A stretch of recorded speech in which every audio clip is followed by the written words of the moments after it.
His interview with producer Roy Lee, Frosty was able to ask him about the long-in-development Dungeons & Dragons movie and how he was going to bring it to the big screen. Lee's response as to the approach they are taking to the movie is sure to be a very interesting take for fans.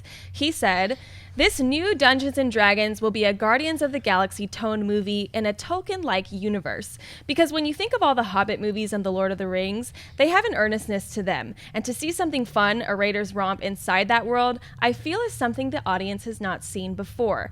David Leslie Johnson, writer of Orphan, has penned the current version of the script, which Lee believes will get a green light this year. John, buy or sell a new Guardians of the Galaxy type Dungeons & Dragons movie? Well, in theory, I buy it. I mean, that sounds like intriguing. I'm still, look, I've got my apprehensions about this. I grew up playing D&D a lot. I had a wizard named Zap. Yes, I had a wizard named Zap. Zap? No more stupid than the Flash having a villain called Zoom. Come on, give me a break. And I played a lot of D&D, and I still play tabletop role-playing games from time to time.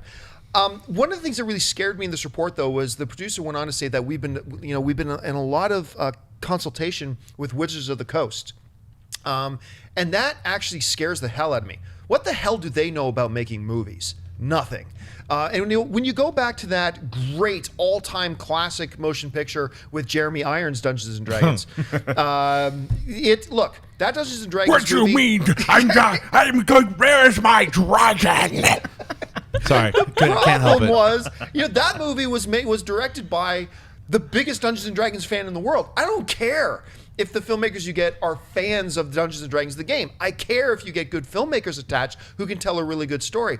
And when I hear that they're consulting with Wizards of the Coast, heavily consulting with them, that makes me worried that they're going in the wrong direction. So I don't know.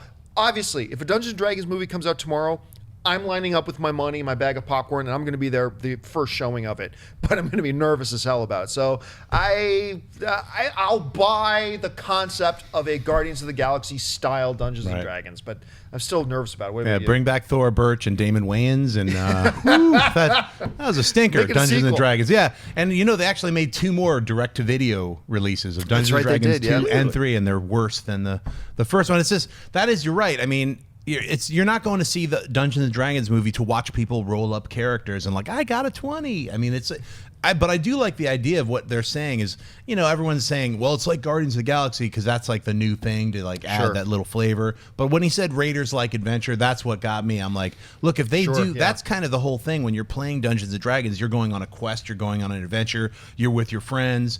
You don't want your friends to die, but sometimes they do some stupid shit and they die, So you're like, you got to roll a new character, son. You're not Zap anymore. You're Flimp or whatever. Your Zap's dead, So that's all I got to say. There are a lot of things that I would love doing with you. I would never let you name any of my role-playing game characters, though. That's one thing I would let you do. Flimp it is, dude. Flimp it is. And if there's any parents out there and you have a newborn that might be a wizard one day, do not name that kid Flimp, Flimplesworth, Flimpton. Do not do it.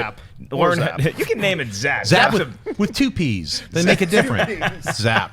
I tend to get excited anytime I hear Guardians of the Galaxy tone in anything. Dungeons and Dragons, I'm not really sure it makes that much sense. I didn't grow up playing D&D. Me and my Magic the Gathering cards were busy getting chicks, which is also Wizards of the Coast. So I don't know which part of that statement is more hilarious. But, I mean, they're all inaccurate, except for the Magic the Gathering part. Huge fan. I got banned from 2 tournaments because I used an illegal demonic tutor. My bad, comic cubicle. So look, when you get back to the movie, the Tolkien universe part of this makes a lot of sense. That's what I always envisioned Dungeons and Dragons to be. I just don't know that there's a lot of room to be cracking jokes when you're on a quest, when you're looking for dragons, or you're worried about being locked in a dungeon. So Guardians of the Galaxy has a great sense of humor, and putting levity in a story like this does make some sense. I'm just not sure how many wisecracks you're going to have when you're going on a quest like this. Unless they put in an octopus. Unless there's with perhaps a clown face. I believe that's in the Monster Manual Volume 2. Right. I believe the clown face octopus. I think it's called Flimped. Or Flimp. Flimp. You ever play any D&D growing up? Or would you be excited about a movie like this? I missed that one. I'm still with the octopus. I'm still kind of hung up on this octopus thing. Recently, DNA Discoveries, did you read that? Yeah, Alien, yo. Exactly. An octopus? Yeah. Really? There's no other life form that has anything like the octopus. Okay, see now True fact. this whole conversation True just took a fact. real serious tone now. So Now we'll I'm talk about it aliens. later. We curious can about joke this about. now. I wanted Can't to joke go about this from alien hang stuff. on. I wanted to go from Dungeon and Dragons to aliens. Guardians of the Galaxy. Aliens. He's trying to guard our Aliens. galaxy. Making it happen. There's face huggers swimming all over the place, and we need killer crocodiles from Jamaica to stop them. Now you're I want. talking. Now, as soon Tell as the me show's it. over, I'm going to be googling about octopus and aliens now. Now I'm totally fascinated. Hey guys, if you like this clip, click here to watch the entire episode. Also, make sure you subscribe to our YouTube channel because it'll help you stay up to date with all the stuff we've got going on here at Collider.